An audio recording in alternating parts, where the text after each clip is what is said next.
So I stumbled upon this library called multithreading, JS, and it's designed to bring concurrency to JavaScript, like actual multithreading. Wait, seriously. JavaScript has always been single-threaded. How does it manage to pull off actual parallelism? Right? It uses web workers, but in a much more managed way. It has a thread pool that handles everything automatically based on hardware. That's fascinating.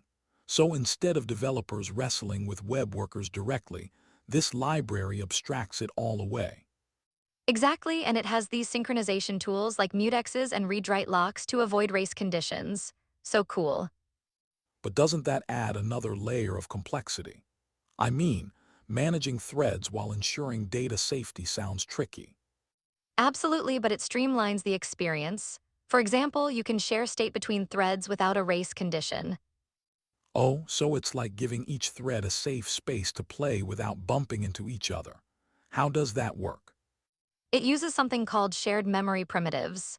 Basically, it lets threads communicate and share data securely. Got it, but what about the performance overhead?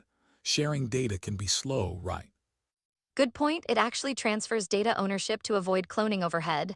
It uses move to handle data smartly. Move like it transfers ownership instead of copying. That's clever, but what if the data is not transferable? In that case, it clones the data, so you get the best of both worlds. It's pretty efficient for JSON objects too. That sounds useful for applications that handle a lot of data. I've heard serialization can be a hassle though. Definitely, but this library has something called shared JSON buffer, which automatically handles serialization. So it reduces the burden on developers, right? I wonder how it performs in real-world scenarios. The implications are huge. It allows high-performance state synchronization. You can modify parts of an object efficiently. That's pretty wild. But what if different threads need different data? How does it segment that?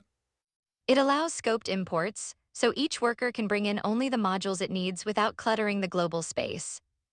That's a smart way to manage dependencies. But I'd be worried about potential bugs if the imports are not well defined.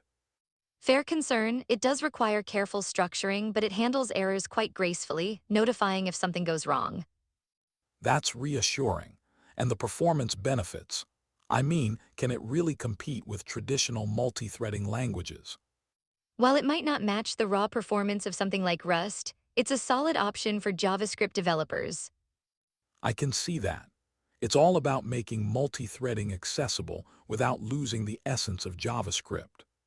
Exactly, and the thing is, it allows for the use of asynchronous methods, which is pretty much the JavaScript way. That makes it feel more natural for developers familiar with JavaScript's asynchronous patterns. Yes, plus the documentation is straightforward, which is often a hurdle with other complex libraries. Documentation can make or break a library. If it's user-friendly, I can see many adopting it. And it's open source, so community contributions might lead to even more features and optimizations. That's a big plus, but I wonder how the community will handle potential shortcomings. Well, every library has limitations. It's interesting to see how users address those challenges together. Exactly. We might even see innovative solutions that we hadn't thought of before. Totally, just imagine the projects that could leverage this technology for real-time applications. That opens up so many possibilities. Can you picture high-performance web apps with real-time data? Absolutely, it's exciting to think about how this could transform JavaScript development. But let's not forget about the potential pitfalls of adopting new tech too quickly. Right, it's essential to evaluate the trade-offs before diving in. Testing is key. Agreed, so what's the takeaway here? Should developers jump on this bandwagon? I'd say it's worth exploring. If it fits the project's needs, it could be a game changer. Definitely. Plus, having more options in JavaScript is always a good thing for diversity in coding. Exactly, and who knows? Understanding this could lead to even deeper insights into concurrency. Such a rich topic. I feel like we've only scratched the surface of what's possible. Right, and that's the beauty of it. There's always more to discover in the world of programming. Absolutely. I can't wait to see how the next wave of developers uses tools like this. Same here, so many exciting possibilities ahead in JavaScript development.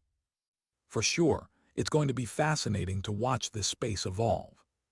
And I'm looking forward to discussing more developments like this with you. Me too. Let's keep this conversation going as new tech emerges.